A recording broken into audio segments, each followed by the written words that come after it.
اعلی حضرت مفتی اعظم حجت الاسلام بریلی تجھے سلام۔ بسم اللہ الرحمن الرحیم۔ والمنی نجس یجب غسلہ رطبا فاذا جف علی الثوب اجزاء فیہ الفرق لقولہ علیہ السلام لعائشۃ فاغسلیہ ان کان رطبا وافرکیہ ان کان یابسا۔ منی کی نجاست اور طہارت میں علماء کا اختلاف ہے، لہذا علماء احناف نے یہ فرمایا کہ انسان کی منی ناپاک ہے، انسان کی منی ناپاک۔ امام شافعی نے فرمایا کہ انسان کی منی پاک ہے، انسان کی منی پاک ہے۔ انسان کے علاوہ دوسرے حیوانات میں کتے اور خنزیر کی منی بالاجماع ناپاک، کتے اور خنزیر کی منی بالاجماع ناپاک۔ اور ان کے علاوہ جو جانور ہیں کتے اور خنزیر کے علاوہ، تو ان کی منی پاک ہے یا ناپاک، اس کے بارے میں 3 اقوال ہیں۔ پہلا قول یہ ہے کہ تمام کی منی پاک ہے، چاہے وہ معقول اللحم ہو یا غیر معقول اللحم۔ دوسرا قول یہ ہے کہ سب کی منی ناپاک ہے، پہلا قول سب کی منی پاک، اور دوسرا قول یہ ہے کہ سب کی منی ناپاک ہے، چاہے معقول اللحم ہو یا غیر معقول اللحم۔ تیسرا قول یہ ہے کہ معقول اللحم جانوروں کی منی پاک ہے اور غیر معقول اللحم کی منی ناپاک ہے، ناپاک۔ منی کے پاک ہونے پر امام شافعی رضی اللہ تعالی عنہ کا استدلال سنیں۔ استدلال انہوں نے استدلال کیا حدیث ابن عباس سے، حدیث ابن عباس، حضرت عبداللہ ابن عباس رضی اللہ تعالی عنہما سے روایت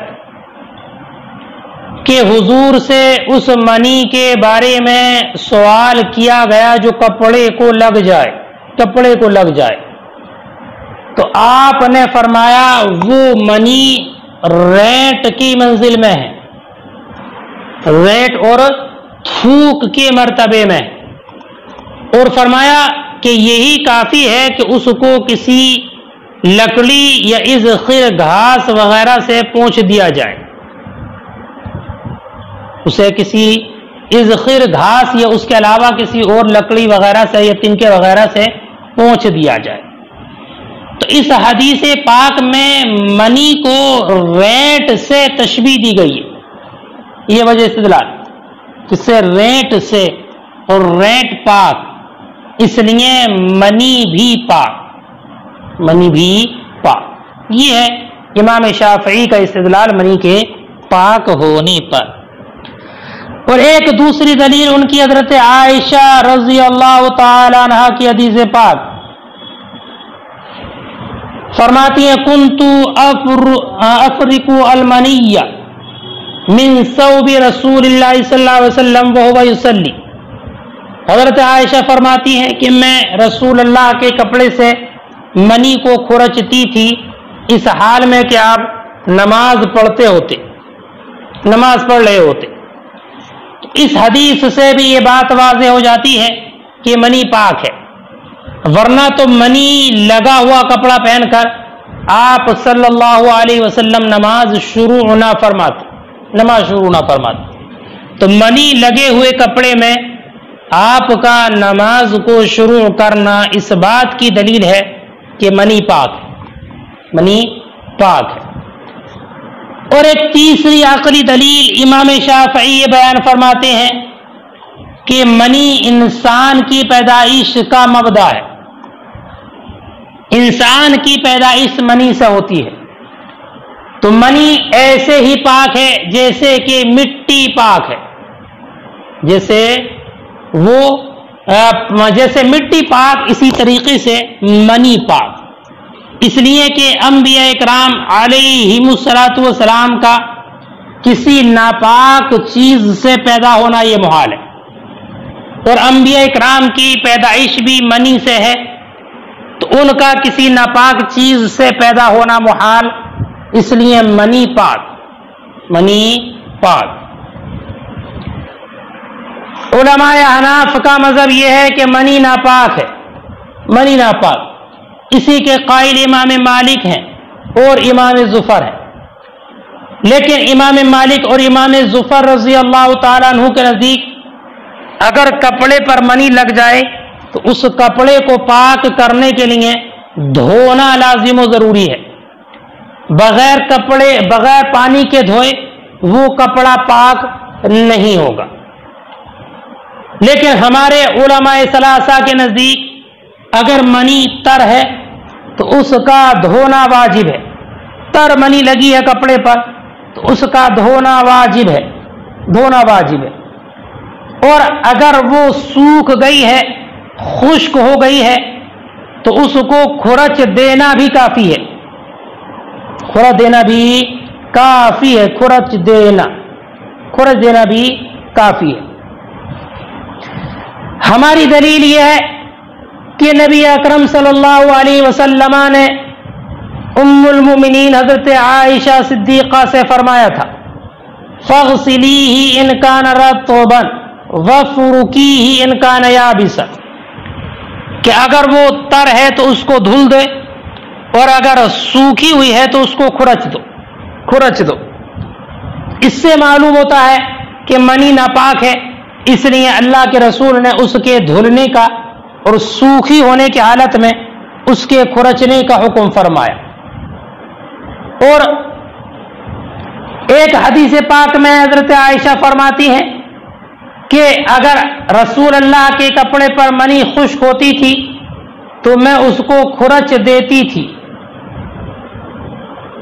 اور جب وہ تر ہوتی تھی تو اس کو دھو دیا کرتی تھی۔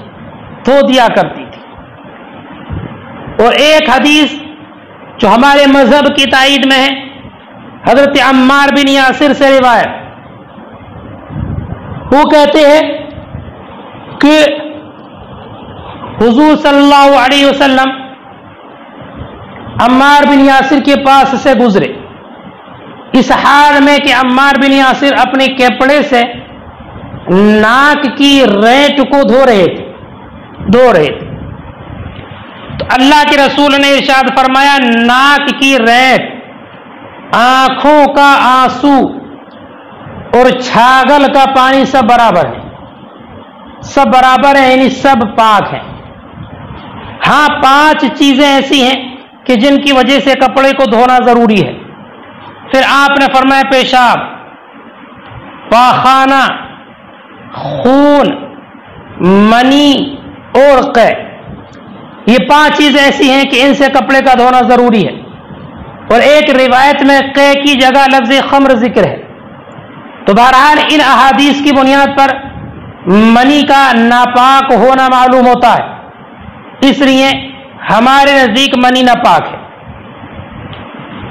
امام شافعی رضی اللہ تعالیٰ عنہ نے اپنے استدلال میں جو دلیلیں ذکر کی ہیں ان کا جواب یہ ہے کہ جو آپ نے حضرت عبداللہ ابن عباس کی حدیث ذکر کی، اس کا جواب یہ ہے کہ یہ حدیث مرفوع نہیں ہے بلکہ عبداللہ ابن عباس پر موقوف ہے۔ حدیث مرفوع نہیں ہے بلکہ موقوف ہے عبداللہ ابن عباس پر، اور یہ بات بالکل ظاہر ہے، پڑھی ہوگی آپ نے بھی کہ حدیث موقوف حدیث مرفوع کے مقابلے میں حجت نہیں ہو سکتی، کہ امام شافعی نے جو حدیث ذکر کی ہے وہ حدیث موقوف ہے، حدیث عبداللہ ابن عباس، اور ہم نے جو حدیث ذکر کی ہے جو اس کو روایت کی حضرت عائشہ نے اور عمار بن یاسر نے، یہ حدیث مرفوع ہیں۔ تو حدیث موقوف حدیث مرفوع کے مقابلے میں حجت نہیں بن سکتی۔ اور امام صاحب عنایہ نے یہ فرمایا ہے کہ حضرت عبداللہ بن عباس کی حدیث میں منی کو ریٹ اور تھوک سے مشابہت جو دی ہے، یہ مشابہت اور تشبیہ پاک ہونے میں نہیں دی گئی ہے۔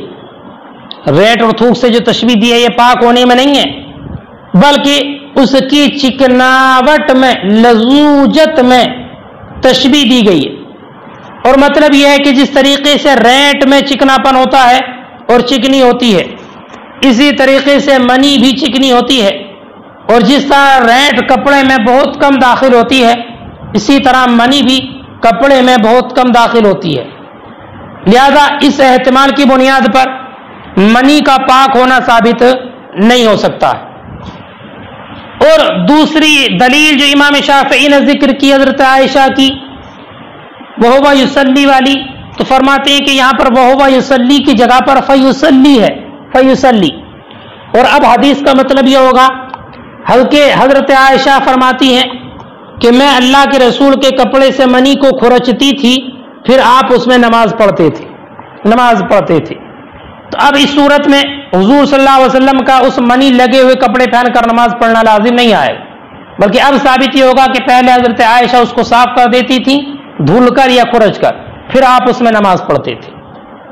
اور تیسری دلیل جو عقلی دلیل امام شافعی نے ذکر کی کہ انسان کی پیدائش ہوتی ہے، انبیاء کی پیدائش ہوتی ہے، اس کا جواب یہ ہے کہ یہ دلیل ہمیں تسلیم نہیں ہے کہ انسان کی پیدائش براہ راست منی سے ہوئی ہے، بلکہ انسان کی پیدائش جو ہوتی ہے وہ مختلف اطوار کے ذریعے ہوتی ہے۔ قرآن فرماتا ہے ثم خلقنا النطفة علقة فخلقنا العلقة مضغة فخلقنا المضغة عظاما فكسونا العظام لحما ثم انشأناه خلقا آخر فتبارك الله احسن الخالقین۔ تو منی سے ڈائریکٹ انسان کی پیدائش نہیں ہے، بلکہ مختلف اطوار سے، مختلف طریقوں سے ہے کہ پہلے منی خون میں تبدیل ہوتی ہے، پھر وہ خون علقہ تبدیل ہو کر علقہ، پھر مضغہ بنتا ہے، پھر اس میں ہڈیوں وغیرہ کو پیدا کیا جاتا ہے۔ تو یہ مختلف مراحل سے گزر کر انسان مشرف اور مکرم اور باعزت بنا دیا جاتا ہے۔ تو یہ استدلال کرنا یہ درست نہیں ہے، اس لیے ہمارے نزدیک منی ناپاک ہی رہے گی۔ اور رہا یہ کہ اگر منی بدن پر لگ جائے تو اس کو پاک کیسے کیا جائے، تو فرماتے ہمارے مشائخ نے یہ فرمایا ہے کہ جیسے کھرچ دینے سے کپڑے سے منی پاک ہو جاتی ہے، کپڑا پاک ہو جاتا ہے، ایسی بدن بھی پاک ہو جائے گا۔ لیکن امام اعظم کا مذہب یہ ہے کہ کھرچ دینے سے بدن پاک نہیں ہوگا، دھونا ضروری ہوگا، اس لیے کہ حرارت بدن اس کو جذب کر لیتی ہے، تو اب یہ اس کے جرم کی طرف نہیں لوٹے گی، اور بدن کا کھرچنا بھی ممکن نہیں ہے، اس لیے دھونا لازم و ضروری ہے۔ والمنی نجس، اور منی ناپاک ہے، یجب غسلہ رطبا، اس کا دھونا ضروری ہے جبکہ وہ تر ہو۔ فاذا جف علی الثوب، تو جب وہ کپڑے پر سوکھ جائے، اجزاء فیہ الفرق، اس میں رگڑنا بھی کافی ہے۔ لقول علیہ السلام لعائشہ، نبی اکرم کے ارشاد کی وجہ سے جو حضرت عائشہ سے تھا، فاغسلیہ ان کان رطبا وفرکیہ ان کان یابسا۔ وقال الشافعی، اور امام شافعی نے فرمایا المنی طاہر، منی پاک ہے، والحجۃ علیہ ما روینا، اور ان پر ان کے خلاف حجت و حدیث ہے جس کو ہم ذکر کر چکے۔ وقال علیہ السلام، اور نبی اکرم نے ارشاد فرمایا انما یغسل الثوب من خمس، کہ کپڑے کو دھویا جاتا ہے 5 چیزوں سے، وذکر منها المنی، اور اس میں منی کا ذکر فرمایا، اور باقی 4 چیزیں پیشاب، پاخانہ، خون اور قے۔ ولو اصاب البدن، اور اگر بدن کو لگ جائے، قال مشائخنا، تو ہمارے علماء نے فرمایا، ما وراء النہر کے مشائخ نے، یطہر بالفرق، بدن پاک ہو جائے گا کھرچ دینے سے، لأن البلوى فيه اشد، اس لیے کہ بلوہ اس میں زیادہ ہے۔ وعن ابی حنیفہ، البتہ امام اعظم کا مذہب ہے، انہ لا یطہر الا بالغسل، کہ بدن پاک نہیں ہوگا مگر دھونے سے، لأن حرارت البدن جاذبہ، اس لیے کہ حرارت بدن یہ جذب کرنے والی ہے، فلا يعود الى الجرم، تو وہ جرم کی طرف نہیں لوٹے گی، والبدن لا يمكن فرقه، اور بدن کو کھرچنا بھی ممکن نہیں ہے، اس لیے دھونا ہی لازم ہے۔